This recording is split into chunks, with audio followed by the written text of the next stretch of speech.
Everyone called her the strongest animal in the valley. But every night, when the forest went quiet, she sat alone by the river and felt completely empty. There is a kind of exhaustion that sleep cannot fix. Not the tiredness that comes from one hard day. The kind that builds slowly, quietly, over months of giving everything you have to everyone around you. Until one morning, you wake up and realize you have nothing left. Not for others. Not even for yourself. The valley was wide and green, bordered by tall pine trees and a river that ran cold even in summer. The bear had lived there her whole life. She was large, steady, reliable. Every morning she rose before the mist lifted from the water. Her two cubs were still sleeping when she was already moving, collecting berries from the eastern slope, checking the beaver dam for fish, carrying fallen branches away from the deer family's resting ground nearby. By midday she had helped 3 other animals with something. By evening her paws ached and her back was stiff, and her cubs were asking for more than she had left to give. She gave it anyway. The other animals always said the same thing. "She is so strong." And she would nod slowly and walk home in the last light, alone, while something deep inside her grew quieter every day. Autumn came fast that year. The river dropped low, food was harder to find. The cold moved in from the mountains earlier than usual. The bear worked harder. She stayed out longer. She carried more.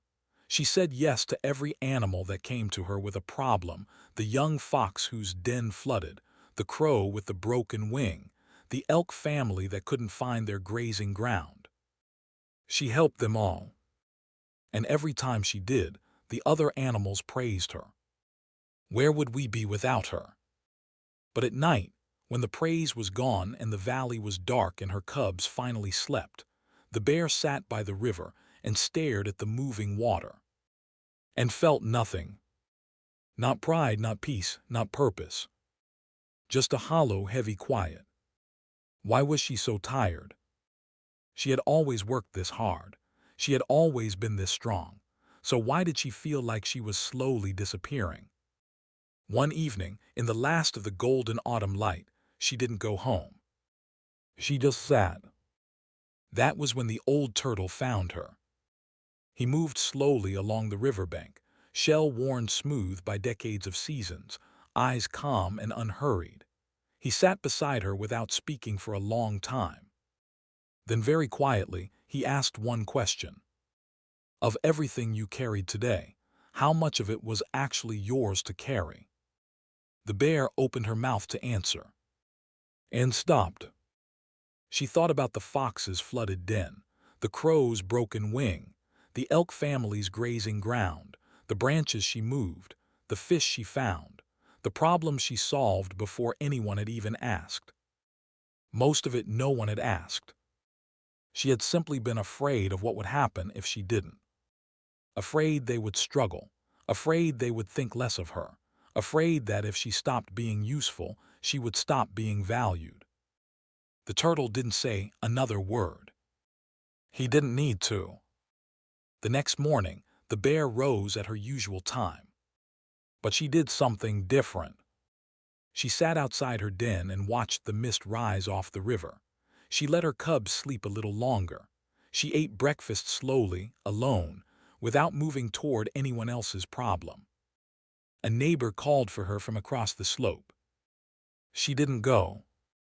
Not from coldness, not from anger. She simply sat with her cubs in the morning light and breathed. And for the first time in longer than she could remember, she felt like herself. You are not lazy. You are exhausted from carrying things that were never meant for you.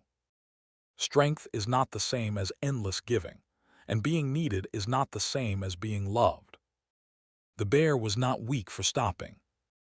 She was finally honest. Some burdens belong to you, most of them don't, and learning the difference is not selfishness. It is survival.